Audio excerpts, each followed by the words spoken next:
Assalamualaikum warahmatullahi wabarakatuh. Perkenalkan, nama saya Kartika, NIM 06141281823069 dari Fakultas Keguruan dan Ilmu Pendidikan Universitas Sriwijaya, Program Studi Pendidikan Guru Pendidikan Anak Usia Dini. Pada mata kuliah Anak Berkebutuhan Khusus yang diampu oleh Ibu Dr. Andas Malena MPD dan Ibu Mahyumi Rantina MPD. Nah, pada kesempatan kali ini saya akan membahas tentang contoh aktivitas anak dengan gangguan pendengaran atau tunarungu. Apa sih tunarungu? Jadi, tunarungu adalah seseorang yang memiliki kondisi kehilangan dan kerusakan fungsi indera pendengaran yang diklasifikasikan ke dalam tuli dan kurang pendengaran, baik terjadi sebelum lahir, saat ataupun sesudah lahir, yang menyebabkan terganggunya aktivitas kehidupan. Karakteristik anak tunarungu menurut Nafiatur Rahman tahun 2018 antara lain yang pertama yaitu segi fisik. Segi fisik di sini karakteristiknya yaitu satu, cara berjalannya kaku dan agak membungkuk akibat terjadinya permasalahan pada organ keseimbangan telinga. Kemudian yang kedua yaitu pernapasan pendek dan tidak teratur. Yang ketiga, cara melihatnya agak beringas. Jadi penglihatan merupakan salah satu indera yang paling dominan bagi anak-anak penyandang tunarungu karena sebagian besar pengalamannya diperoleh melalui penglihatan. Yang kedua yaitu segi bahasa. Jadi segi bahasa ini anak tunarungu memiliki bahasa yang tidak banyak, tata bahasanya kurang teratur. Yang ketiga ada intelektual. Anak tunarungu itu kemampuan intelektualnya normal dan perkembangan akademiknya lambat akibat keterbatasan bahasa.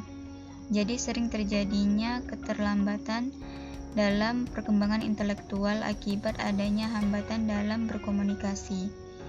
Dalam segi akademik, anak tunarungu juga mengalami keterlambatan. Yang keempat yaitu sosial emosional.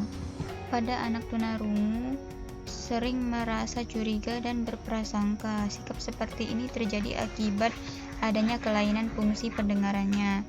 Kemudian yang kedua, sering bersikap agresif.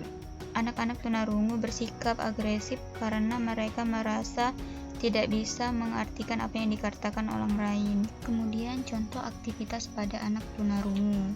Contoh aktivitas yang pertama pada anak tunarungu yaitu bermain. Anak tunarungu dapat bermain dengan teman sebayanya atau dengan teman normal lainnya.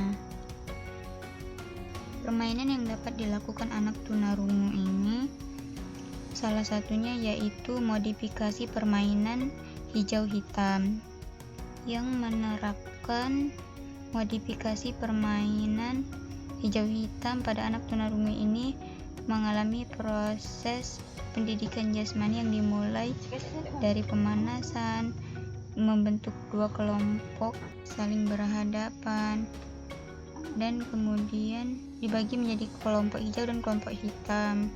Nah, dengan permainan ini tentunya dilakukan dengan bahasa isyarat yang mudah dimengerti oleh anak tunarungu tersebut yang dipandu oleh gurunya. Yang kedua yaitu bercerita menggunakan bahasa isyarat.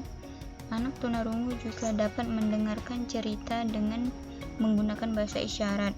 Di sini guru dituntut untuk memahami bahasa anak tunarungu dan mengajarkan anak tunarungu untuk bercerita menggunakan bahasa isyarat dengan menggunakan berbagai media yang menarik, seperti menggunakan media bercerita, boneka cerita, dan lain sebagainya. Kemudian aktivitas yang lainnya yang ketiga yaitu menari. Anak tunarungu dapat diajak menari dengan anak-anak lainnya atau dengan anak-anak normal yang lain dengan ceria. Dengan menari, anak tunarungu akan dapat berekspresi dan melakukan gerakan. Kemudian yang keempat, anak tunarungu dapat membuat kerajinan seperti membuat kotak tisu, membuat hordeng, membuat tas, membuat gelang, dan membuat kerajinan yang lain dan sebagainya. Itulah tadi beberapa contoh aktivitas yang bisa dilakukan oleh anak tunarungu. Sekian dari saya, terima kasih.